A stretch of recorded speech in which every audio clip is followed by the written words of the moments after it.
Good morning, good afternoon, good evening, depending on where you are on this fast forward planet. Still locked in a pandemic. Remember, only a couple billion people out of 7.7 billion people have been I think fully vaccinated is about 2 billion now out of 7.7 billion. So we have a long way to go before this virus is brought under control. It's an overheating planet.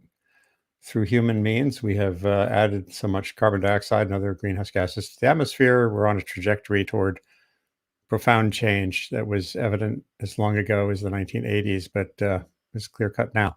And a very special honor to connect you live with journalists who are at Glasgow at COP26, the Conference of the Parties 26. It's actually been way more meetings than that. It's more like 30, but I won't get into the details there. I've been covering this since the 80s, since before there was a COP, since before there was a treaty, the first treaty. But it's a new generation coming forward who are doing great work. And you'll meet in a minute with journalists who are there through the organization climatetracker.org, possibly a couple from the Earth Journalism Network. I see another Bina from the Philippines is coming on. Here's Francisco Parra from Chile. And the topic we're going to focus on, along with just their experience so far at COP, is the Adaptation Gap Report. As many of you know, if you follow this issue, there's a huge emissions gap, meaning countries have not remotely come forward with actions, not just plans, that are trimming emissions of greenhouse gases sufficient to avoid dangerous climate change. There's an ambition gap, which the UN talks about sometimes. There's a finance gap, meaning a basic failure to meet the obligations that countries had agreed to in 2009, 2010 to flow $100 billion in finance to developing countries. And most importantly to me, because it can change people's lives now, is the adaptation gap, which we'll talk about really as a vulnerability gap more than the word adaptation is funky. We'll get into that in a little bit. But I wanted to introduce you right away to Francisco. And Bina, if you can turn on your camera, that would be okay. Great. And here we go. Good afternoon to you both. I know it's always a scramble there. I've been to about a half dozen, I think. And parts of it are exciting, parts of it are unbelievably exasperating. So maybe I'm assuming this is the first time you've been to one of these climate conferences, but maybe not. So just the first thing would be to introduce yourselves. Bina, because it's early in my morning, I don't want to mangle your last name. Magbitan from the Philippines, and Francisco Parra from Chile. So Bina, just tell us a little bit about where you're from, who you write for, and what it's been like so far. Yeah, hi, I'm Bina Magmitang. I write for a TV station. It's actually one of the largest TV stations in the Philippines, ABS-CBN. I am not exactly your reporter. I'm already a producer. So what I do is I produce business newscasts and primetime newscasts for the ABS-CBN news channel. I also double as our digital head. As you know, we're slowly trying to shift to the digital space because that's where the audience is. So that's Right. what I do. And on my free time, if ever I have some, I also um help Climate Tracker with their Asia program. So basically, I had Climate Tracker with our Asia programs, and I try to come up with projects that will actually help climate reporting in Asia. That is a heavy workload. And we're all in that transition. The media have been all shape-shifting. The New York Times, when I was there first, was a print publication first. I was there in 1995 when they started the website. And I had a blog that I started writing in 2007. And now they have, the daily. They're basically like a radio show and TV show. And there's no stop to the changes. So Yes, congratulations on definitely. hanging on. Yeah, thank you for that. Like it's definitely a whirlwind, especially Yeah. I don't know if you've heard about it, but we weren't given an operation license by the government yesterday, last year. Oh, So we no, I have didn't. to, yeah, so really have to like make ways on how to be able to continue doing the news. Wow. And I think there's an election that's going Yes. to be coming. Yes, election is We'll coming next year. It's already election fever is all over. So I'm trying to also incorporate election stories in the things that I'm producing because of course people will actually gravitate towards that news. So Sure. the actually the challenge now is how to make them um think about the climate and also COP26 and in all this craziness of that's happening in the Philippines because we're now trying to transition from another government. I should show you. I don't know. I won't have time, but in the year 2000, I was at the conference of the parties. I think it was COP5 in The Hague in the Netherlands, and I was there covering the climate, a really important point in the climate treaty process when our presidential election was in the Supreme Court. It was Al Gore and George Bush Yeah. that was being adjudicated at the Supreme Court. So every day the headline in the paper was, something new. And then, by the way, countries But failed to agree on the Kyoto Protocol. So those issues, how do you get climate news the attention, especially when it's exactly. kind of incremental and, Yeah. oh, it's the 29th meeting, I mean, 26th meeting. So let's hear from Francisco too on just a basic background on how you got to where you are, and then we'll talk about what's going on in some of the news. So Francisco, uh, Sure. can you describe a little bit similarly your who you write for, how you got focused on climate reporting, and how's it, and then we can get to what it's like in Glasgow. Yeah, yeah, of course. Thank you, Andy, for having us, me and Vienna both here. I'm really like excited to be having this conversation with you. I'm a climate and environmental journalist from Chile. I'm based in Santiago, and I'm here at Glasgow. If you can see, like I am in the middle of the media center room, and I'm covering now my third COP. And Mm. yeah, I have been covering like climate negotiation and environment stories in the last couple of years. Right now, I'm doing my reporting for the Chilean newspaper La Tercera. It's one of Mm. the big outlets in Chile, and also doing a bit reporting from my own independent project that is also digital media focused completely in environmental stories in Latin America.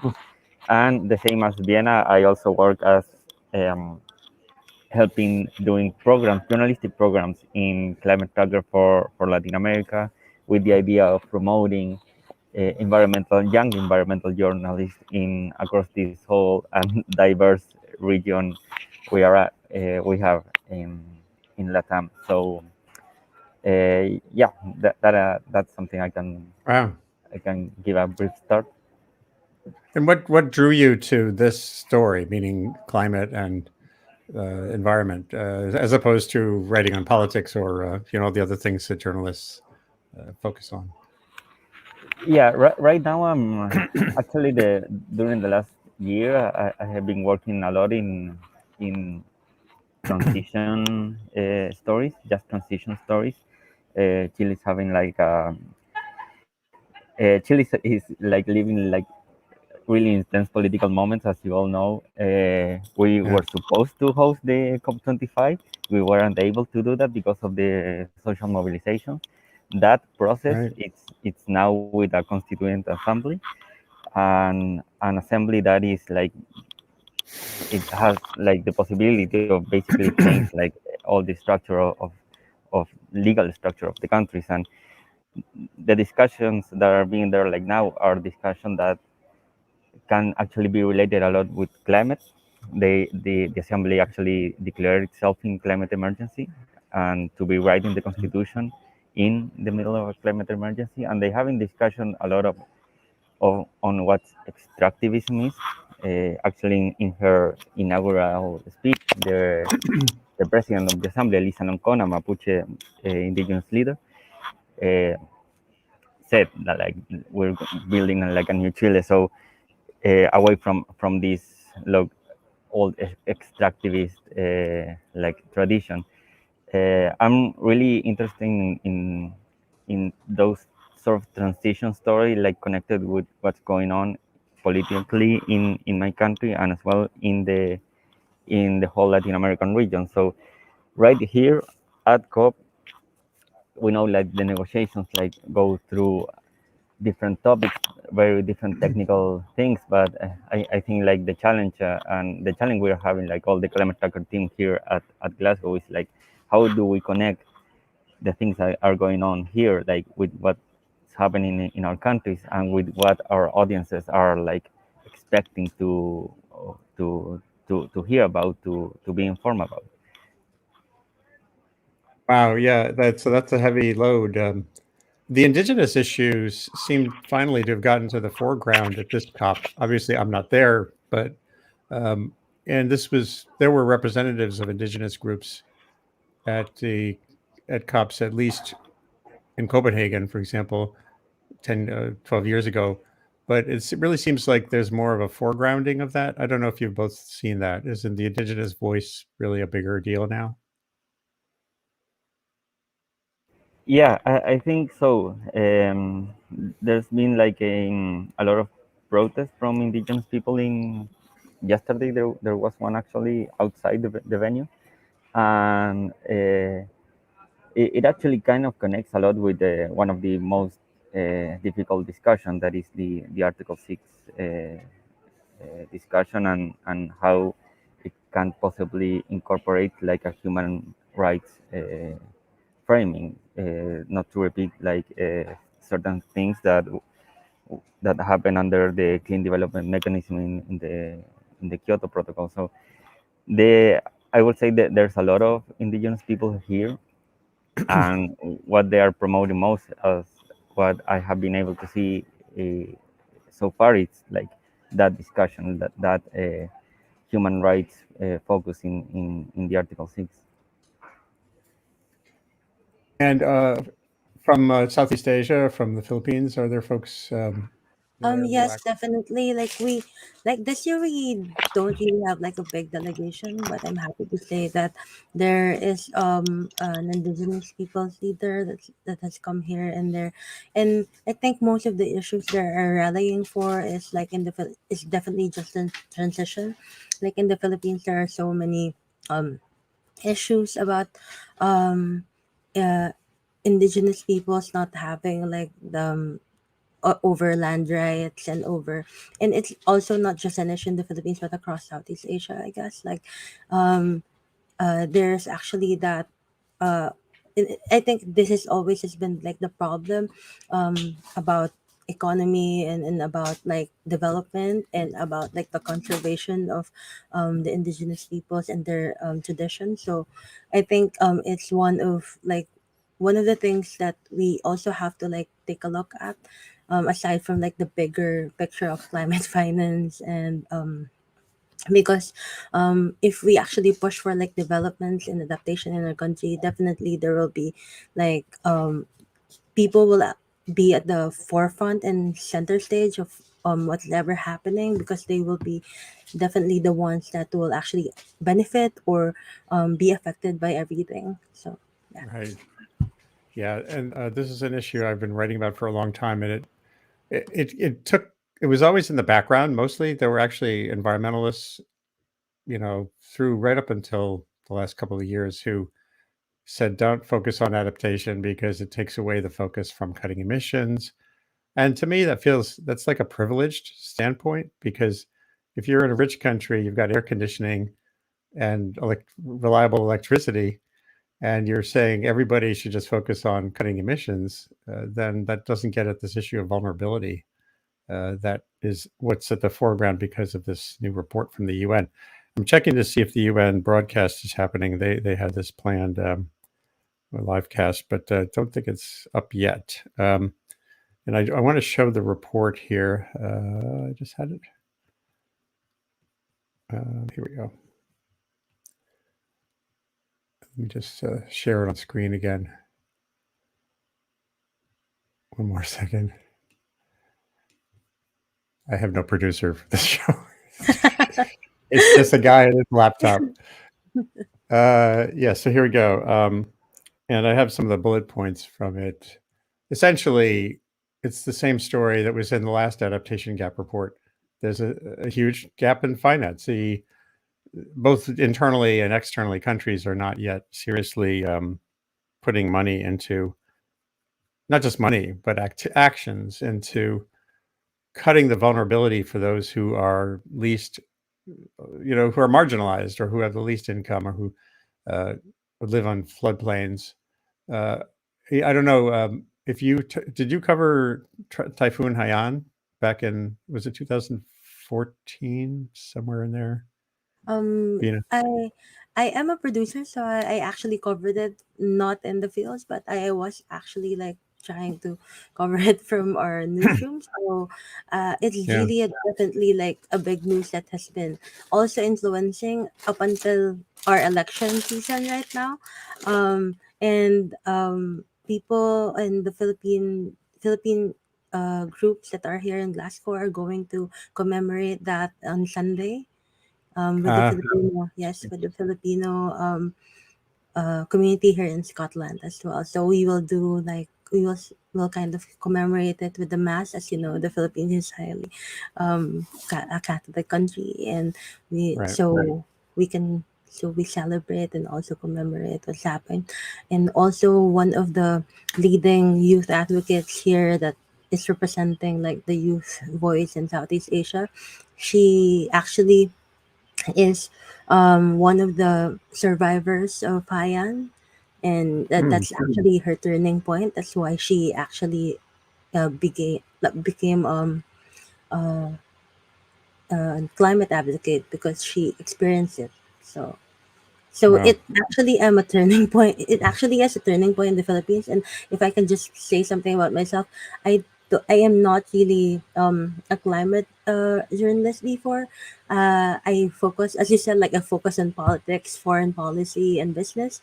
But I think also one of the turning point for me is seeing our country being ravaged by typhoons after typhoons. I went to law school and I am very heavy on human rights, and then I realized that the biggest human rights issue in the Philippines and also the whole world is definitely gonna be climate change. So I kind of diverted a little bit, and I'm happy that I did. That's so interesting. Yeah, the thing about this story that people sometimes miss is it's every story. Climate change is not. I Yeah. started when I started on this in 1988. A long freaking time ago. When I wrote this, this was my 1988 article on global warming. Wow, you still have it. Does it look familiar? It's got the warming Earth, it's melting, and it has lots of issues, adaptation, mitigation. It had the reality that China was going to use more coal, and here we are 33 years later.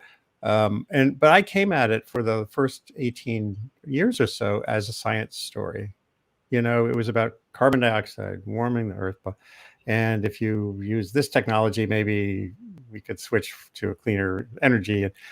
And I missed the social components. I missed the political component, other than the fight with big oil or whatever. But I missed the vulnerabilities, the other drivers of vulnerability. What I learned actually reporting on Haiyan from a distance, the social factor that puts so many people in vulnerable places in an area that's prone to typhoons. If everyone's just yelling global warming, they're also missing local factors like why wasn't there safe housing? Who was coming into Tacloban from the And surrounding, who's managing the shape of the community going forward and making sure people are safe.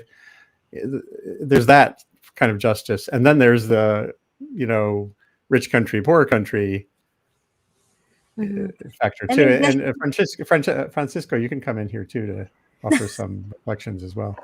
Yeah, I actually wanted to ask you something Andy, because like you have been covering like this topic for so long now, Bina, you can keep your camera on. and I don't know how do you have seen like that article you just mentioned, and you showed that it's previous like for the UNFCCC. So you actually did that before the UN. So I'm just curious on how Oops. Oh, he just froze.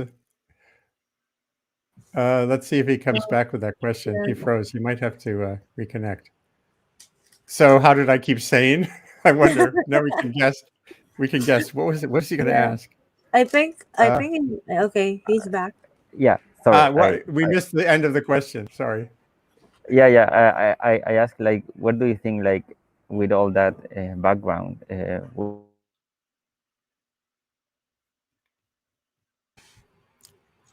It froze again. The internet can be Bina, can sketchy you fill in the in gap? December. What would Like, you ask me? oh, okay. So maybe I think he's going to the direction of like how, I don't know. Like, I'm very, very curious about how he actually started on like thinking about reporting on climate change. I don't want to date myself, but I was born after that article, and I know. when I was already like in grade school, or they already like talk about climate change a lot. So, and I'm also like really curious on what made you like report on it. So he's back, and let's just be sure we Yeah, get his yeah. question too. So Bina gave me a sense of the question she had for me, but what was you? We missed the end again. So what Yeah, were you yes. going to say? Sorry, internet problems here at Okay. the COP26 venue. Yeah, I just wanted to have your thoughts on like where is climate policy heading right now. If you're hopeful in, for example, what could happen in the Yeah. next 5 years uh, with all the social movements and youth movements and all of that. Yeah. My big turning point, I think, came between Lima and Copenhagen. The sequence there when it was becoming clearer that there wasn't going to be a traditional treaty. Treaty is kind of like a contract. And from 1992 through about 2011, 12. Oh, no, let's see. No, Copenhagen was 2009. Sorry. I had it backwards. From Copenhagen through Lima to Paris, there was this realization that you cannot get 196 countries to sign a document with targets and timetables that are binding. The Kyoto Protocol in 1997 was that, oh, we finally have it. Here's a contract. We're going to all sign it. And the US and China, had such different stances. US politics is very complicated, as in the Philippines. Well, politics is complicated everywhere, right? Domestic issues dominate. So even Democrats weren't supporting the Kyoto Protocol in 1997. So everyone wanted targets and timetables, MRV, measurable, reportable, verifiable. These are the words that just rang in the halls. And then finally, in 2009, when Obama went to Copenhagen and things fell apart, it became clear that going forward there would have to be a softer kind of agreement. And Paris really is that manifestation of what lawyers, like the people who study diplomacy, they call it soft law or soft diplomacy. If you Google for soft diplomacy in my name, you'll see some stuff I wrote about this. And it becomes more of a nudgy process, more of a, as you know, the architecture of Paris, the only binding element in the Paris Treaty is we are all going to meet every 5 years. It's not you will cut emissions X amount, and it's a nationally determined commitment, not a commitment determined by external, negotiation. And that feels like a failure, of course, in many ways. If you're just bound to the numbers, 350, we have to get back to 350, or we have only 10 years, then that'll feel like a failure. But it has set us on a course that is the human way. You know, and as long as the table is, as long as you have an open forum where Indigenous people and low-income countries and the most vulnerable countries have enough of a voice in the room that they are helping shape these outcomes, both on vulnerability reduction, meaning how much are the rich countries going to pay to poor countries, and on emissions and on energy. And that what that makes, to me, the good news there is that that the COPs, these meetings, are mostly reflecting what countries are or not going to do at home. And that takes this to a story that is much richer. You know, if we wait once a year and just report from the COP, we're missing the real story, which is, what is my country doing on energy access? What is my country doing on vulnerability reduction? What are the international finance people doing to see if there's a way for more money to flow before disasters in developing countries so that they can be better prepared? And that leads to dozens of stories that are stories that people can care about too, meaning, you know, it's something that's affecting the safety of their community going forward. So it's kind of, I think we're at a good place. And the other thing that's exciting to me around around these talks right now isn't like the leaders all sitting there. It's the stuff you hear about, these new agreements on the side on steel production, on, you know, getting the carbon out of steel, getting on methane. You're focusing seriously on cutting leaks of methane from many places around the world, and those are like softly being driven by the Paris Agreement, but they're mostly being driven domestically. So it's cool, and everyone has to report from that venue. You know, someone has to be there, like you are.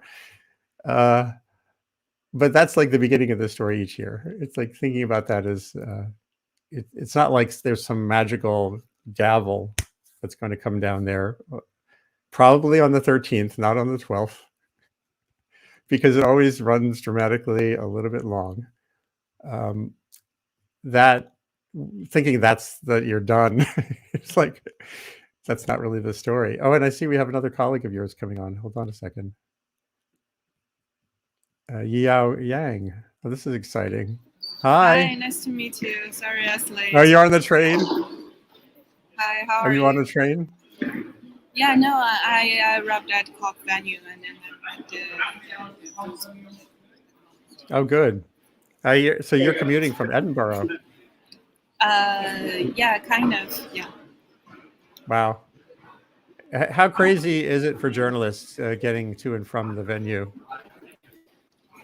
Logistically, it's okay, but like the traveling from Edinburgh to Glasgow is a little bit like too tiring.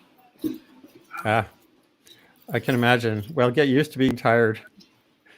It can be very tiring covering these meetings, but it's great that you're there. Can you tell the listeners like where you're from, who you write for, or what your journalism work is, and that as a starting point, just give us a sense of who you are. Yes, sure. So I'm a freelance journalist from China. I live in Berlin, Germany. I'm mainly like freelance for some English outlets. One is called Diplomatic Korea, based in DC. And since I want to have a transition from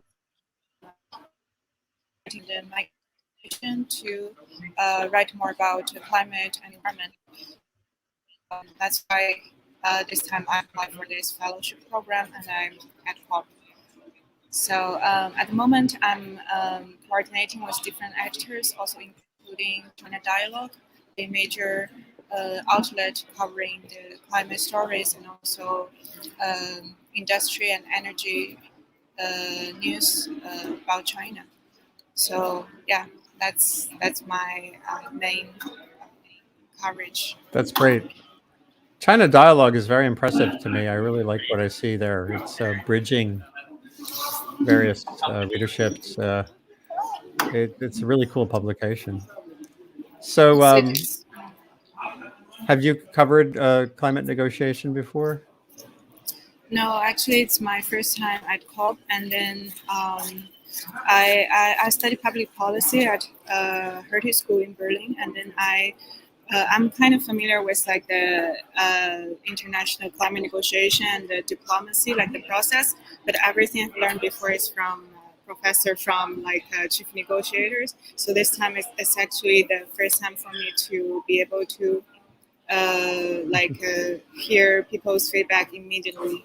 Like if they would like to talk to me after they stepping out of negotiation. So yeah, it's Wow. been quite exciting. Yeah, I can imagine. And it's great to be part of Climate Tracker. I really am impressed with what they're doing there. I'm going to show their homepage for that project. Hold on a second. Let me come back to it. Here we go. Are any of you also involved with the Earth Journalism Network? Do you know about that Yes, organization? yes. Some of them are actually arriving today. Right. We no in Climate Tracker normally we like engage with different groups. We also had programs with EJN before, but right now they are actually sending in 20 fellows of their own. So we are in a team of 8 for Climate Tracker, and I think for EJN they are like a team of 10. And are you having chance to meet with other journalists there day Yes, by day? definitely. Yes, definitely. I guess that's what this conference are for, like for you to network as well and for you to like know other people from different countries.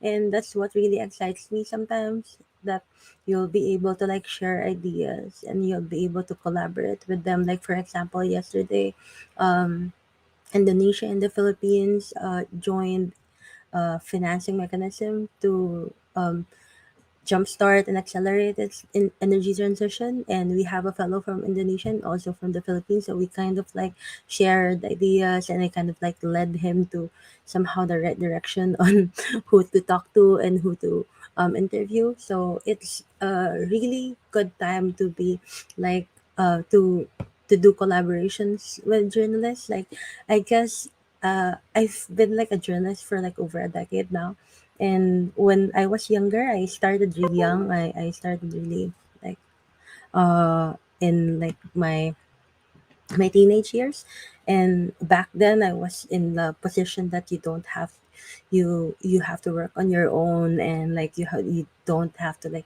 give your sources away lest they will like get the story before you. But right now I'm seeing so much vibrance and cross collaboration among journalists, and that's really something that I always push for, because we have to help each other here. Like to get the story out, it's not gonna be just one person writing it, and not gonna be just one Totally. person talking I'm, and like working on it. I'm showing right now the third pole, which is a website for sort of the Himalayan part of Asia. Fantastic collaborative project. And I'm really a fan of the teamwork approach here. I love what you said a minute ago. And I think when you were asking me, and Francisco was asking me about, what's changed. I think it's not just the media, meaning, doing a podcast or a video. It's the idea that the individual reporter is some kind of big authority. The New York Times model. I love my friends at the New York Times. I was there for 20 years. But I see more power in these kinds of collaborative approaches. I don't know. Have you done yet some stories, or are you thinking about them, where you could report from different countries, uh, sometimes regionally across Southeast Asia, or so that you kind of capture this thing called climate change from different perspectives, but together? Have any of you worked on projects that are more like a team approach like that? Earlier this year, we were given a chance to like be funded by the Rainforest Journalism Network from the Pulitzer Oh, Center. right. So we actually, I wasn't one of the journalists, but I was like the program manager. So what we did was we wrote a cross collaborative story on uh, rainforests in Southeast Asia, specifically in Cambodia, Vietnam, the Philippines, and Indonesia. And we actually have like one regional piece. So it's kind of like we also did a podcast episode. We did like an individual piece per country, but we also like did like a regional piece on how this conservation of forests and degradation of forests are like interconnected because like we are in one same region.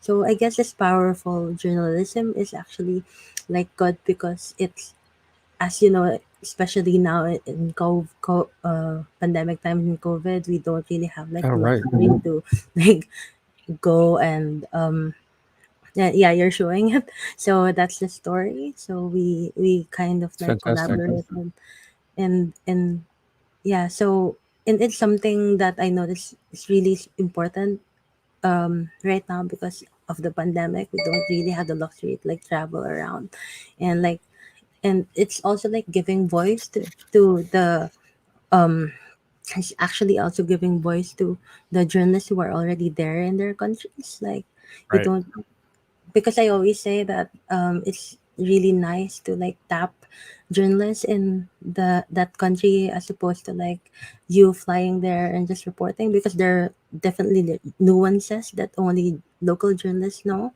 and they can actually shed light on that. That is so.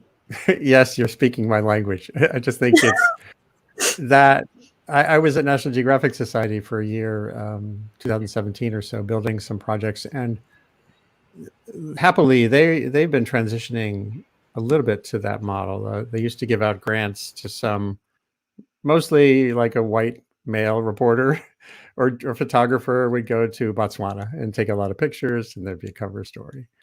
We were giving out many more grants that were small for journalists in developing countries, and for some collaborative projects. I still wanted to push more. I think you think about biodiversity in Southeast Asia, there's no cover story in National Geographic that's going to solve the biodiversity loss in Southeast Asia. What would address it is more of this community approach that's telling the story for the big audience, but also finding a way to capture the story for all those regional audiences. And that's great. It really is good. I'd like to. What I'm doing at Columbia University, I'm kind of trying to see if we can facilitate some of that too. So, what are some other challenges and questions you have as you think about this COP process for each other? Or there's going to be a scientist coming on in a little bit, Andrew Krishevitz, he's deep into this issue of adaptation. If you can hang on a little, you'll meet him. If not, I know you've got a lot of work to do running around the conference. But maybe let's just go around. So Francisco, I don't know why I keep saying Francesco. I have a friend named Francesco. Francisco, what's on your story list? What are you actually going to be doing today or tomorrow? Yeah, actually today is Energy Day here at COP. There was a lot of announcement surrounding these new countries pledging to no more coal power plants. But I'm actually more interested in following today. There's a lot of just transition events. Just transition is a concept that can have like many definitions, and it actually was born like more of a global north concept, like focus on the labor side of things. That is, of course, it's important. Like you're sharing out coal power plants. What's gonna happen with the workers there? But it is also like from the global south, there's a lot of voices like saying there's more to that. There's like all the socio-environmental conflicts that in were in the territories. Like how are we going to address that how are we, or if we are going to just be treating this like a technology change, like we're changing the coal but we can have a big enormous solar power plant or um, a wind plant. That's something it really it interests me a lot, and I'm gonna connect you a bit because with the collaboration thing you were mentioning before. Actually, this year we work on a collaborative project in Latin America about the Escazú Agreement. The Escazú Agreement is a treaty on protecting environmental defenders. Um, Latin America is the region with more assassination from for environmental defenders, and we gather like 12 journalists from all the region and to write profiles on women environmental defenders, and it's really amazing, like all the connecting points between all those stories. And something that really like shocked me a bit was the the conflicts where some women like were like a leader of their communities against like a coal power plant, other for hydroelectric uh, dams, but other were also like a win. One of them in Mexico actually is a really nice story, like a really good written story. It was against like a big eolic plant from EDF, the French national enterprise, I think it is. Um, yeah, I'm more interested in those stories, and for the following days, I want to. I'm also interested in the whole loss and damage discussions, like that. I think it's gonna be like every year is like a bigger topic than before, and because of course the consequences of the extreme events, I think like each year is gonna be bigger and bigger and bigger. So I think we need to put an eye on that. So, Yao, what are you focusing on? There's so many big stories Yeah, so related to today's China. yeah. So I'm following very closely of the shipping industry's decarbonization, and today is Energy Day, and they have a very interesting side event. It's called, just give me a second. It's called Managing Ships Fueling, a win-win solution to help curb climate change and preserve ocean biodiversity. So there is some interconnection between the biofueling and then the broader picture of the biodiversity. And then because they're going to announce some new study on the impact of the biofueling. So I'll be following very closely to what they say, because conventionally we think biofuel is something that is not scalable. Uh, and they would like to interrogate on like how this could be just a short-term solution, or will it have some longer term possibility. So that's a story I'm going to follow today. That sounds great. I'm going to show what I think is a piece of yours from China Dialogue, just so people get a sense of your work. Hold on here. I think this is you. Oh, no, it's not you. I was searching for your name, and anyway, there's China Dialogue, another reporter. And Bina, what's your game plan for Yeah, so today, basically, for the next week? basically, I'm just tailing our delegation and tailing energy and finance. As I've said before, like I'm also like reporting for somehow like a business news channel. So and it's really big because we only have like a 19% delegation here from the Philippines, and most of them are like the finance department, and our chief negotiator is actually our finance minister. So it's a really like a big the finance climate finance is really big influence with how I think we will be negotiating. I think I've heard our minister say that he wants to bring home grant subsidies and investments to the Philippines. So I want to know if we will be able to like do that and bring and the vice minister for the deputy minister for energy is also here from the Philippines. So what they actually wanted to do is really like hammer down climate finance and like bring home the money to the Philippines. So that's what I'm doing, like following the money, I guess. Yeah, but that's a big chunk of this. And this was another thing, Francisco, we were talking about what's changed in the early COPs way back. it was mostly environment ministers. You know, it was low-level people at COP, and then you saw a shift more and more. It was the finance minister coming, or Secretary of State ultimately, and that signaled that this is really about, the big chunk of this is about money and technology and economies. Francisco, are you seeing that too in the Chilean, you know, the stories that tend to resonate back home? Yeah, definitely. Like we have the environmental minister here and the energy minister here, and actually something that happened this year particularly was the high level segment of presidents doing their speeches, like that that usually happen in on the second week.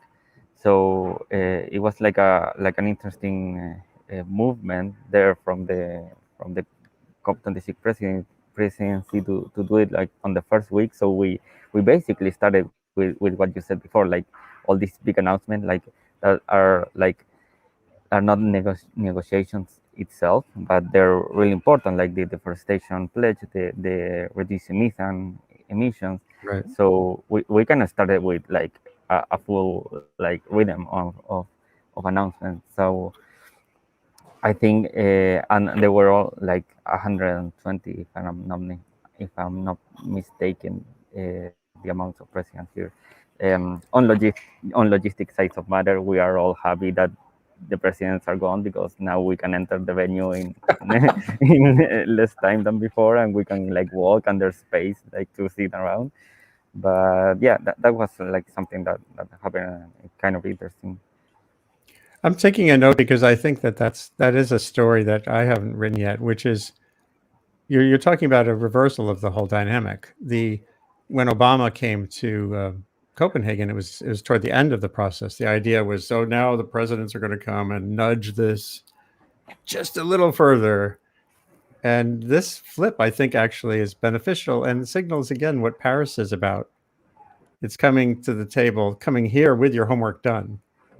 You know, it's not this last minute drama. Now, we'll see. Maybe on the 12th, there'll still be last minute drama. But it used to be that the second week of the conference was when serious stuff started to happen. So the presidents have all come and gone. And that's kind of a change in the dynamic. I think that's probably signals something good, at least from my standpoint. Yeah. But let's see what's happens in the like negotiations itself. You know, like. I know. What other key? I have a piece that's running today on women and girls and sort of the equity issue there as it relates to climate and development. Malala, the famous Pakistani education advocate, and I have sort of co-written a piece. And I don't know whether that's something, the gender issue has come up there yet for any of you.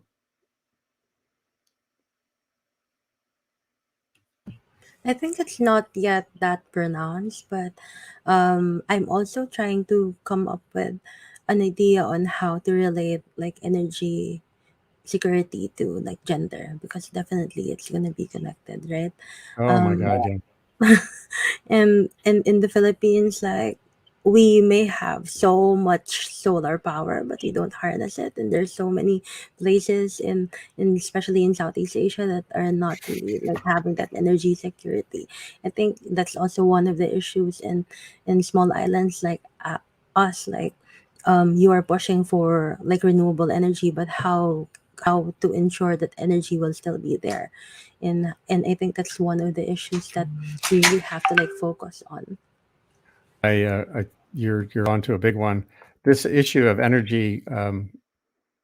People talk a lot about climate justice. You know, people who are more vulnerable because they're marginal, because they were prejudiced against, or like.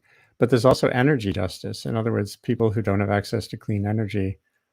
In slums in Nairobi, I've been in rural India, and you know, when a woman is spending 2 hours a day collecting wood to make a fire to cook, you know, the one of two meals, cooking, then having to spend another hour cleaning the soot from the pots, and then getting ready to do it all over again, and also getting more wood to heat bath water.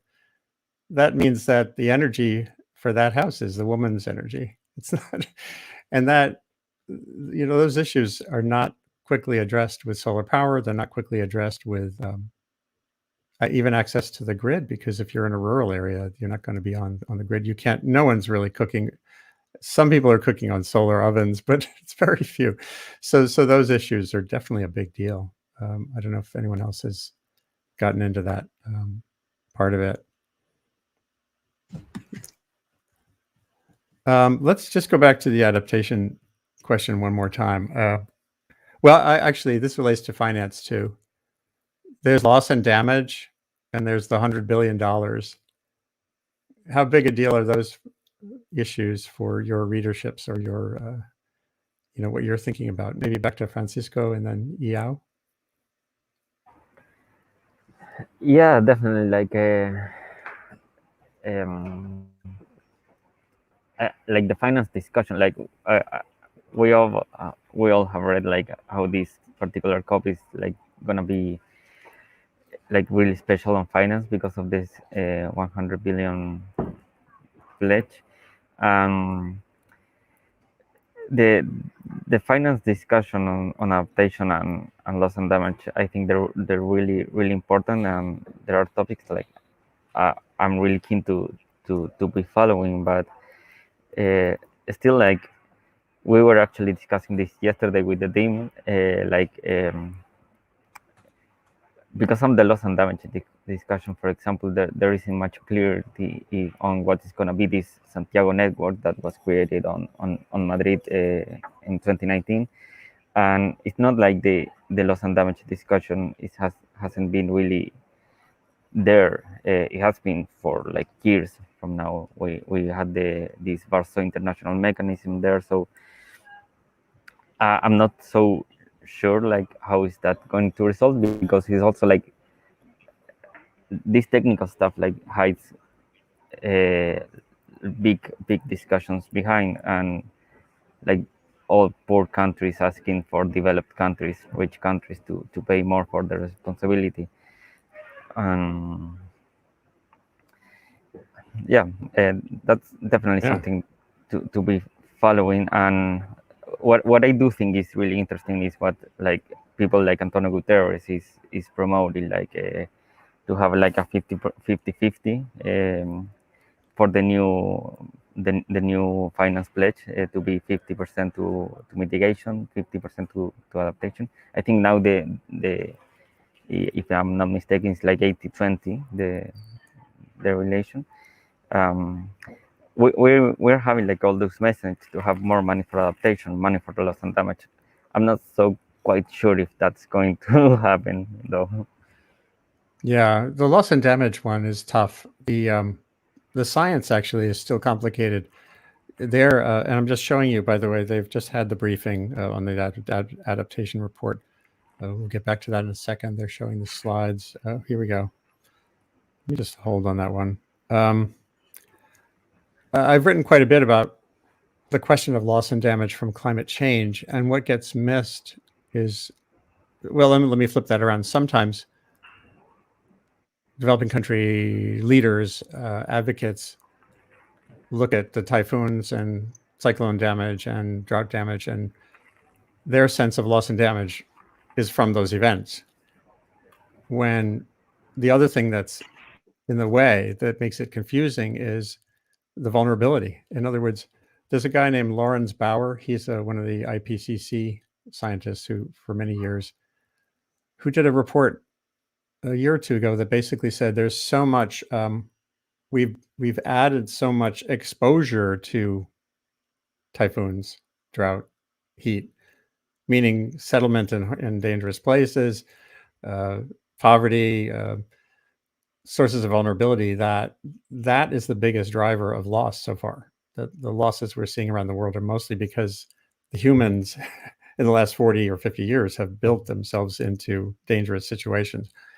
So there'll be all these arguments, if you're saying to the United States or Europe, hey, you owe us this amount of money because we're being hit by hurricanes, they'll say, well, yeah, but it's not just from climate change. So there's that. And I think it's a tough road. And I have good friends. Salim Hook from Bangladesh is one of the key advocates for loss and damage, but it's a very tough argument. And then the finance alone, as you all know, one of the realities of this report is that anyone thinking that $100 billion a year it covers the cost of both energy change in developing countries and vulnerability from climate change is fantasizing. So it's even bigger than that. So finding ways to kind of update those commitments would be really important thing to do going forward too. If you're okay with it, I'll just play. Well, actually, let me ask if any of you have to go. I know it's a busy day, so don't feel obligated. I was going to play a couple minutes of this report summary, but if you have to go, let's just go around the three of you and give a sense of, when you're. I'm not going to say when you're my age, but when you've been, let's say 20 years from now, what is your hope? What's the story you hope to be telling 20 years from now, assuming you're still a journalist? Let's just go down. Francisco, Bina, and Yao. So think ahead 20 years. What's the hopeful story? Wow. And maybe what's the inverse? What's the story you hope to be telling 20 years from now? Wow. I think I have never thought about this. Take a pause. Just take a breath, and Yeah. okay, I'm in my 50s, and how has this played out? What am I writing about now? Yeah, I don't know if I'm too maybe I'm too pessimistic, but I think like this challenge we are facing as like generation, we are here today, it's gonna be like with us like for the next 20, 30, 40, even more probably. So I love journalism. I love being a journalist. I actually see myself like continue being a journalist in 20 years and just keep working on these environmental stories. I think like the relation as humans with nature is something like it's permanent. It doesn't go away, even if like even like if we all be super optimistic and we like fulfill the Paris Agreement like compromise, it's still even the 1.5 it's gonna suppose like a big risk for different parts of the world. So I kind of see myself doing what I'm doing now right now. And Bina, what if you could think ahead 20 years? Yeah. What's your, and obviously there's deep uncertainty, but what would be the But best story you really, could be? that's really like a loaded question. But I guess thinking about it, I've joined Climate Tracker with the hope of like creating a new next generation climate reporters, because you don't really have that in the Philippines, and in Southeast Asia we don't really have some sort of like a climate beat. So the dream is for 20 years from now, I guess, I hope the journalists will actually think about climate as not like just a beat, but a story on its own, like a story that's interconnected with all the beats that's in the newsroom. Like it's interrelated with energy, business, human rights, politics, and it's not just something that you only write once a year because there's a conference of parties. The dream is really for people to take a look and take a deep dive on what climate is and how it's affecting us as like the human race. So hopefully in 20 years, since like the effects of climate change is already upon us, they will be, because I've been hearing about climate change since I was really young. Like we learned about global warming, the earth heating since I was like in school at 5 years old. I'm 30 now, and I think we're still at the that cusp of people not worrying about it, or some people really fearful of it. So I think by 20 years, hopefully we have that some kind of clarity already on how we can, adapt and mitigate things. And it's not Right. just like you report about it every year or every 5 years because there's a new commitment or a new agreement. I want it to be like an issue, like an everyday issue. Like if in in your nightly newscast, there's a place about politics, sports, and entertainment, right? So why don't we have actually a place for environment and climate reporting? So hopefully, I'm very hopeful for like the journalism space and media. So yeah. That's pretty great. And Yao, thinking ahead, one of the issues here too is our countries are changing as much as climate is changing. China is actually going to be an older country with a shrinking labor force, no longer the biggest country by population. That's the other thing that keeps everything is changing at the same time. So thinking 20 years ahead, what would be a vision of what that could be like for you as a journalist? Yeah, that's a interesting point. Yesterday I was at the China's pavilion, and then there is a Chinese professor, and he was sending the same message. He was like, we never know what's going to happen, like maybe 10 years or 10 years ahead, maybe in China will announce like a bigger announcement, and then maybe like the carbon neutrality process will be accelerating from then. It's everything. It's not sure at the moment, but I think as journalists, what I've been always thinking is, as a young journalist, what kind of messages or what kind of stories I should tell to my readers. I've been talking with some Chinese young people, like here at Glasgow. I met some Chinese, like international students from China volunteering outside the venue. So I was asking them, what do you feel about the climate stories and like 26? So they have told me something very interesting is that they feel all the voice tone from the media, no matter it's in the international media sphere or domestic media, it's all sending like some threatening or some very, this kind of voice tone is like, okay, it's a last chance. Of course it is, but I think at the same time we also need to tell the people that there's still some hope.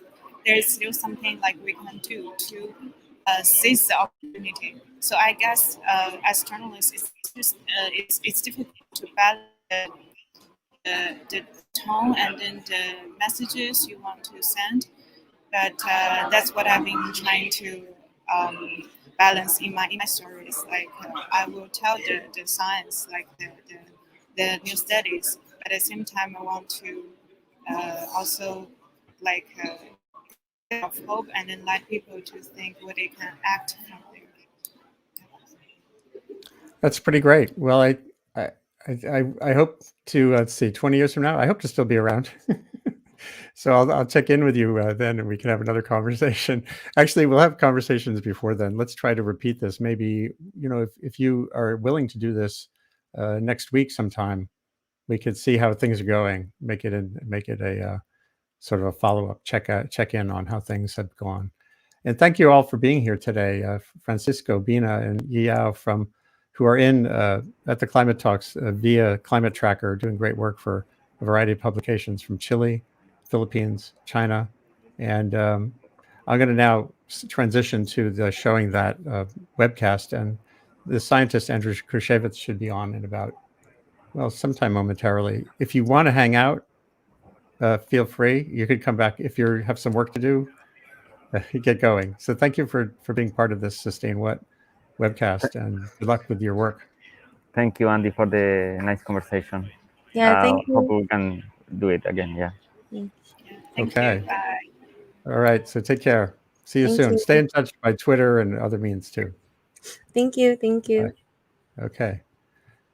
So for everyone out there, we're going to transition. I'm going to keep going here. We're going to watch the UN briefing, and I'll sort of lay in some commentary. And a friend of mine, Andrew Krushevitz, will come on to give some context. I'm writing about this issue today. So this report that's just come out, the adaptation report, is a very important part of this process. Adaptation gap filling that gap is hard, and it's also essential. Even as countries focus on decarbonization, if they're not focused on de-risking the populations that face the greatest risks, then we're in trouble going forward. So hold on one second. I'm going to, and send me your questions and comments too while we're at this. Please share this now with others because we're going to go for another hour. And I appreciate that you're watching. And you can also share it later, of course. So share screen, Chrome tab, shared audio. Okay, here we go. 26. The 6th edition of the Adaptation Gap Report assesses current actions to plan, finance, and implement adaptation efforts around the world. The report finds that climate change continues to outpace our efforts to adapt. So, to give us more insights into what this report means for action on the ground and in the years ahead, I am very delighted to introduce to you a great panel for today's discussion. I'd like to introduce to you Ms. Inga Anderson, Under-Secretary General at the United Nations and Executive Director of the UN Environment Program. Inga, you're welcome. I also have the pleasure of introducing to you Mr. Alok Sharma, the COP26 President. And lastly, it's my pleasure to introduce to you Mr. Ovais Samad, who is the Deputy Executive Secretary of the United Nations Framework Convention on Climate Change. And then lastly, I would like to introduce to you Ms. Anne Ohoff, the Head of Strategy and Climate Change Planning and Policy at the UNEP Danish Technical University Partnership, who will be presenting the technical presentation. But before I hand over to our speakers, I'd like to present to you some few housekeeping rules. Our program is for 1 hour, and we hope you will spend that time with us. If you have any questions, we would like you to use the Q&A option on your screen. You have an extremely busy schedule. But I speak to you, as you just heard. So this is the Adaptation Gap Report release. And where we have been welcomed here the last few days. But when we look broader, 2021 has shown very clearly in both climate impacts and warnings from science that we must step up to cut greenhouse gas emissions at COP26 and beyond to avoid a climate catastrophe. But we need to be clear, even if we turned off the tap of greenhouse gas emissions today, the impacts of climate change would be with us for decades to come. We also need to adapt to climate change impacts that are already here and are growing stronger. With this 6th edition of the UNEP Adaptation Gap Report, what it shows is that the message still doesn't seem to be taken on board by everyone. Because implementation of adaptation action, yes, it has grown, and we salute that. And yes, adaptation is increasingly being embedded in policy and planning across the world. But the money to back such action is still not flowing at the levels required. Estimated adaptation costs in developing countries are 5 to 10 times greater than the current public adaptation finance flows.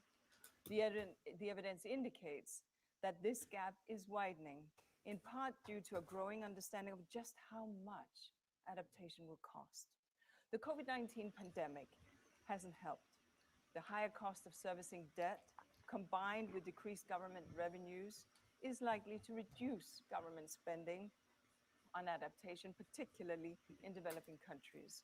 The recovery from the pandemic could, however, help, but stimulus packages so far have not backed adaptation measures to any serious level. It is clear that we're not doing enough on adaptation to support and to protect not just the most vulnerable communities and countries, but also those, frankly, in wealthy countries who are increasingly finding themselves under the gathering storm. We need more finance, public and private, including through remaining efforts to help economies recover from COVID-19. We need more solidarity, we need it faster, and we need stronger implementation. We need to turn the growth in policy and planning into action. and we need to do it now. Thank you.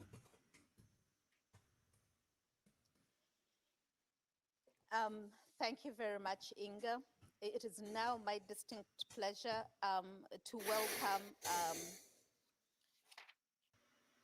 Mr. Alok Sharma, the Climate Change COP26 President, to make his remarks.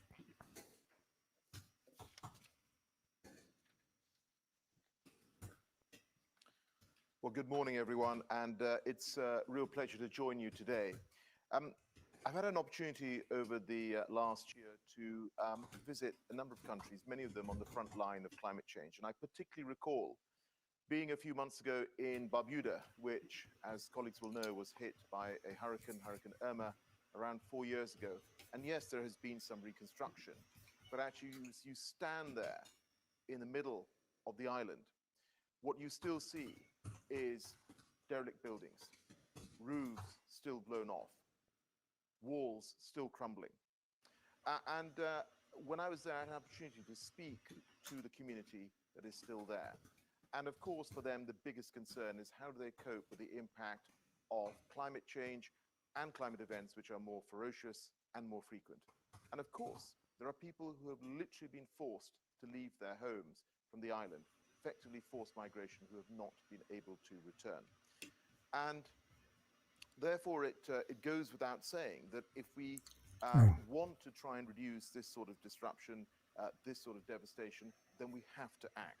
And that is why adaptation has been a focus of mine as COP president, and indeed in the year running up to this event.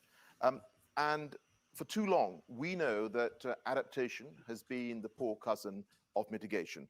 And that's why we do need to up our efforts to avoid the loss and damage today and also in the future. And one important step towards doing so is understanding the scale of the challenge. So I very much welcome this report by UNEP, and I want to thank them for all the work that has gone into producing it. So this is a briefing. This is a briefing that has just taken place. It just was recorded at Glasgow. It's the annual Adaptation Gap Report, and they'll be showing some of the graphics from it and the main points. As you know, this is Andrew Kruszewicz at the International Research Institute for Climate and Society, Columbia University Climate School, who has worked on the front lines of connecting data with communities to reduce loss and damage and harm when the worst happens in our climate system. And in a changing climate system, it's gotten even more complicated. Andrew, you've been tracking this issue for a while, so we kind of know what the message is from Sharma here, the president of the COP. We're way behind. Things are getting a little better, and also I was talking with Lisa Schipper by email, who's a lead IPCC climate panel reporter, scientist on this, and she's worried that people focus too much on dollars, that it's not, the gap isn't just money. So could you just offer a quick preamble, a quick sort of sense of what this issue means to you when you think of the gap in countries that you work in? Yeah, thanks, Andy. Thanks for inviting me. To me, I look at this through a few different lenses, but focusing first on the word gap. The gap. There's many gaps that we are facing. One is definitely financial, for sure, but there are others: cultural, social, infrastructure-based, data. There's various, and I think it's great that, or I think it's important for us to define and describe those gaps, and talk about how there may be overlapping themes or overlapping elements where we could address multiple gaps at the same time, perhaps. But the gap that I am most focused on is the gap between availability of data and use of data. And further, availability of, let's say, for example, forecast data and use of that forecast data. And then there's been a lot of talk this year at COP and previous years about early warning systems. And the more I think about it, the more I think that word, we need to migrate away from that word. We need to think more about what our expectations are for an early warning system. Why do we choose the word system at all? Is it anything more than just making data available? And then are we just adding this word system in there to create a perception, or let's say promote a perception that this is actually being used or should be used, or is actually leading to any sort of action to be taken based on that data? That I think is a really important gap. I mean, I've heard there were some announcements. I think WMO made an announcement about how we need to invest more in early warning systems. Early warning systems aren't doing it. It was something around early warning systems aren't doing enough, or they're not strong enough, or they're not effective enough. And I think we need to reflect on statements like that a little bit more and think about like what the intention, what the expectations are of these early warning systems or of this data. I mean, data doesn't solve the problem. And I think what you're referencing, Lisa saying before, money doesn't either. There's other more important elements around governance, around standard operating procedures, around roles and responsibilities, and the more that we have, and further, the more that we have stories of like short-term success, like, oh, well, we were able at this one point in time to use a forecast to take action. That's fine. And that should be highlighted. However, that's much different than influencing the governance structure of disaster risk management for a sustainable period in the future. It's the difference between short-term examples and developing like a sustainable solution that's driven in governance. So I think that's something I'm thinking much more about these days. And as someone who comes from the physical sciences, like I've realized the success, and sustainability of anticipatory action or taking action based on forecast is partially due to data, but it's much more, I believe, due to governance, societal change, cultural change, which a lot of that boils down to like social justice elements anyways. Why are we thinking that data is addressing these disproportionalities and impacts from climate, from disasters, when we need to do a lot more in order to make sure that we're doing the right thing, and we understand the difference between what is acceptable, what is sufficient, and what is ideal. So anyways, those are just some reflections. Yeah, and this report at the macro scale still has these metrics for implementability, like not only, let's see, this is the one. Indicators of adequacy and effectiveness of adaptation planning show positive trends compared to 2020 in most areas. Implementability is the one I found. Yeah, generally still under 50%. This gets to the difference between a plan and the capacity to actually carry it out. Which yes, yeah, and the thing is, I'm kind of torn because the stories of like using forecasts and like this, a country was able to take action based on a forecast. Like these stories are great and they are uplifting and they're important, but that's not the story I think we need at this point. We need stories about the policy around using forecasts used to be like this. It used to just be one line, and now we've worked to modify that. I mean, we see how long the COP process takes just to have a couple of words change. Like we need to do that for disasters, and we need to do it for disasters that are disproportionately impacting the most vulnerable. I think that's what we need to focus on. Well, you and I talked the day after maybe it was the day after those devastating floods in New York City, the flash floods that killed dozens of people in basements and cars. And you made this point, it was well forecast. You said the forecasters hit all the buttons. Actually, it was like a pretty remarkable advanced forecast of flash flood threat. Mm-hmm. But other reporting turned out things weren't done. Drains weren't cleared, all these simple things in those neighborhoods in Queens. And just the lack of community capacity to know what to do when there's an alarm. Yes, that's in one of the richest, most advanced cities in the world. So if that doesn't illustrate the point you're making, I'm not sure what does. So I guess you start with the outcome. Like, I assume your idealized outcome would be when the worst happens, as it always will, and the worst will get worse in a climate change world, people will have that agility to know who's at risk from heat or who's at risk from flood, and for those messages to actually change behavior.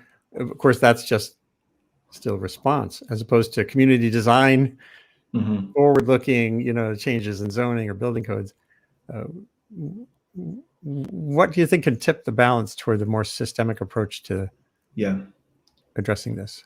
Well, I think we've made a lot of progress with like community design and human-centered design, and thinking about and realizing that just having a forecast on a website is not going to help. Even if it's a very a very pretty forecast, something that is accessible, that is like sharp. I don't know how to describe it. Definitely not a designer. We know that may speak to some people, but to the overwhelming majority of people, and most likely the most vulnerable populations, that's not going to work. And community design, I feel, at least the times I've been involved, it's very much about the definition of community design has been getting the community involved, getting the community at the table. And I'm using getting on purpose here, because it's not necessarily like incentivizing or prioritizing their needs or the time. It's like, we need to get them here to justify and legitimize this process that we want to do. And we being city governments, national governments.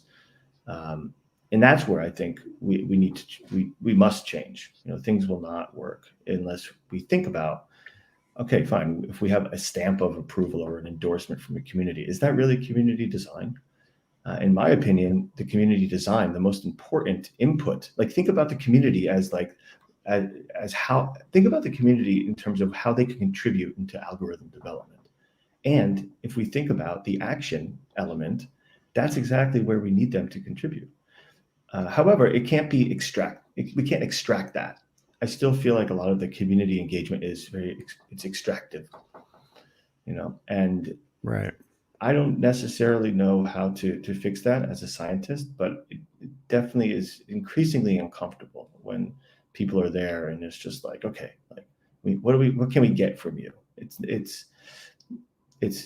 We could do better in terms of having the community identify what actions they're doing and how maybe we could enhance those actions, or how those could relate to forecasts or not.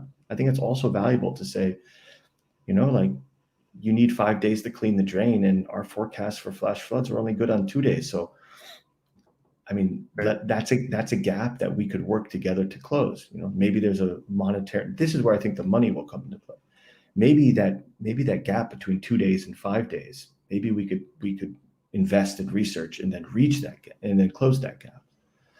But I think I think we're on the same page, Andy. And I think we have a lot of great examples of like once-off ad hoc examples of communities using forecasts. We have very few examples of policy being changed, forecast integrated into governance structures. Like, this is much harder, and this will not happen in a 1 or 2 year project. Like, this is much longer term activities that we need to prioritize. Yeah, I've seen some hints of it. And then the other question is, how do you scale it? How do you, Headwaters Economics is a group that's worked on wildfire policy in the West, and they have this community planning. I can't remember if I showed this to you before. They have a community planning for wildfire project. I'll just show it to you. I'll show it to everybody, not just you. Where they sort of come in and they help you do an assessment of your community for wildfire risk and how to build a long-term plan to look at the ecosystem around you, look at the fuel loading, weather patterns, but at the time I first wrote about this in 2017, they had only had like 29 communities who signed up for it, across the West that has thousands and thousands of communities at risk.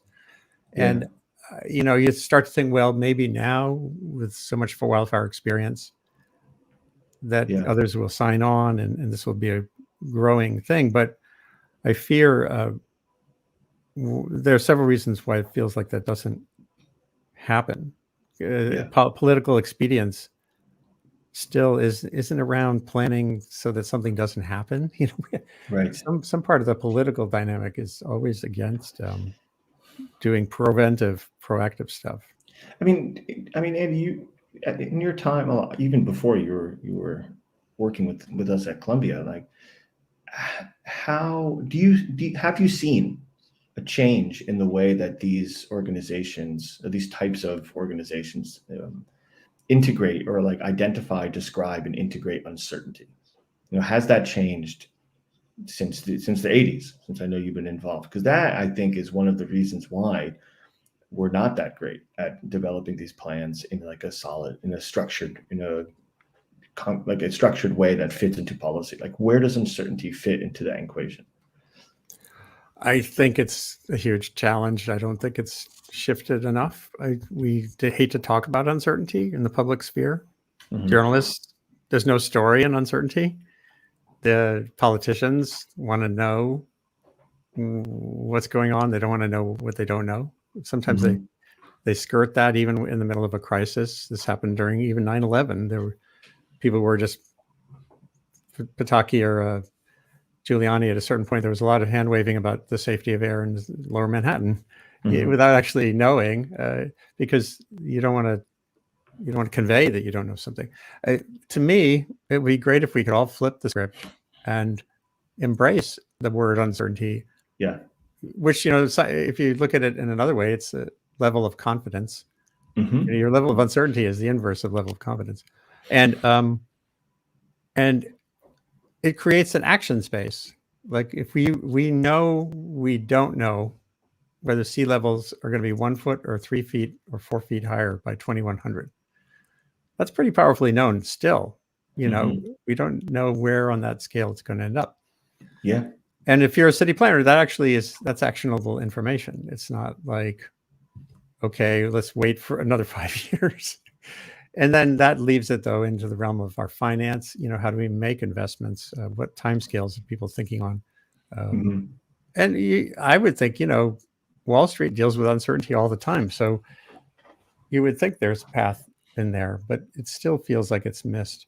Yeah. No, I agree. And from my experience, I see the same. And I think that, these are the challenges that I believe should be, I believe we have opportunities to change how to shift the perception of that people have with uncertainty. Like, identify what the relationship with uncertainty is. I know there's a lot of work that has been done on that. But I'm thinking more and more lately just about like the role of social media, for example, of how that could influence people's perception of uncertainty. Can we do more to nudge people to embrace uncertainty? Like, why is it a bad word?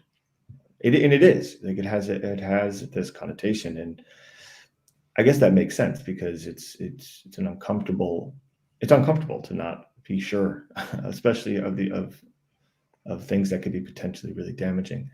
But anyways, yeah, I think that is something that, once you think about how to integrate that into like a policy, it's really hard. So then I think naturally people take a step back and they're like, well, like, maybe we don't go that far. Maybe we just talk about how like this forecast should be useful in this case. And then we have like a case study and it works in one community. And as you say, Andy, like, how do you scale it? I actually think we need to be more comfortable with just calling things what they are. If we have a 2-3 year project developing or like exploring early warning in a community, that doesn't mean we're developing an early warning system necessarily. And it definitely doesn't mean the intention is for that to be sustainable past the project. Like, I think it's okay to call research. Now, that does call into question, what are the ethics of like testing something in a community? And I agree. We scientists, especially working in disasters, are extremely privileged to take part in like talking with communities and understanding. And maybe that's where we are inherently uncomfortable with calling it just research or just a test, because we want to think that this has a chance of scaling, but the evidence shows it very rarely does. And I think it's not the intention. I really don't. I think the expectations shouldn't be presented that it even really has a chance, because if you look at the structures, the enabling environments, especially around the governance, social elements, and cultural elements, it really doesn't have much of a chance at all to scale. Yeah. Well, I guess in a way where the experiment is playing out around the world because there's so much variability. You can look at communities that have adopted, well, like work you've done in Bangladesh compared to Myanmar, or you can see sort of experiments playing out. There were communities on Zika. I remember social media was being employed around dengue and Zika mosquitoes in certain municipalities in Southeast Asia, and I assume others were not. So you can never do a pure case control study, but at least there's a way to look at some of this going forward. I think the social media question is a big one. Yeah, I think so too. Did we just have sorry, I'm looking at the clock, Andy. Did we have a comment pop up? There was. It was a good one. Let me put it back on, because I think it relates to some things you were just talking about. Aviva Ramani says, I think signing on, I think I was talking about politicians signing on to, adaptation is a red flag, because it's true. It's all coming top down. If you want to change that, you need more input from Indigenous people, artists, and informal knowledge from all sides. Definitely. That sure seems to resonate with what you were talking about. Definitely, yeah. And I think fully agree. And to me, I interpret that, at least partially, as we need more emotional connection. We need, and while the Indigenous knowledge, where it says input from Indigenous people, I see that as many things. I think that is science in itself, but it's also how to use emotion to communicate risk, and how to understand like when and where to act. But yeah, then the informal and artist side, I mean, training as a scientist, emotion is not welcome within the scientific process. Yeah. And I agree.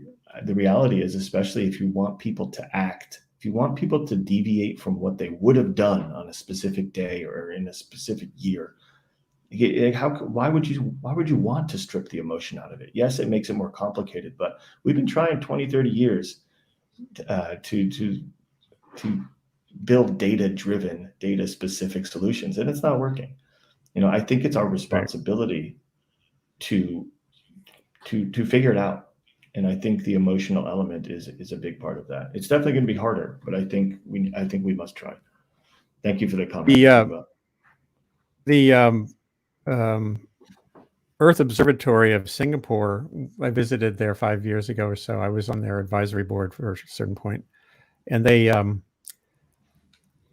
were really interesting. They had, I guess it was launched maybe 13 or so years ago, and from the very beginning, they had a filmmaker and kind of an art community that was part of in residence, and with the scientists who were doing geohazard work. It's basically a geohazard center, and the filmmakers who were doing films that were culturally attuned to communities across Indonesia, for example, where you have hundreds of languages, and they were using local artwork, the Balinese shadow puppets style of art, to make some points. It was really kind of I thought it was a really good model for what what could spread, at least to test the idea. Exactly. And I think that's where I'm all for these ideas and testing these ideas. And you know what, like maybe that specific, what you described, it makes sense to me that it would work in a specific part of Indonesia. But I mean, there are themes or elements of that can be iterated. Maybe the exact design or costumes, I'm not sure, shouldn't be iterated or scaled to other places. Right. But there are some ideas around that could be iterated in a way where like a local context can be placed on that. And so I think and maybe you're up really, because you're in California. You're up super early. I don't want to keep you on here too long, but and I got to write this story today. But I'm going to show I think a couple of things that come to mind here. One thing that seems to be resonating is just it's not top down, it's local capacity to share and shape knowledge itself gets to that tuning part you're talking about, that people know how to talk to their neighbors. And that's not cultural and not resistant. It's not a scientist.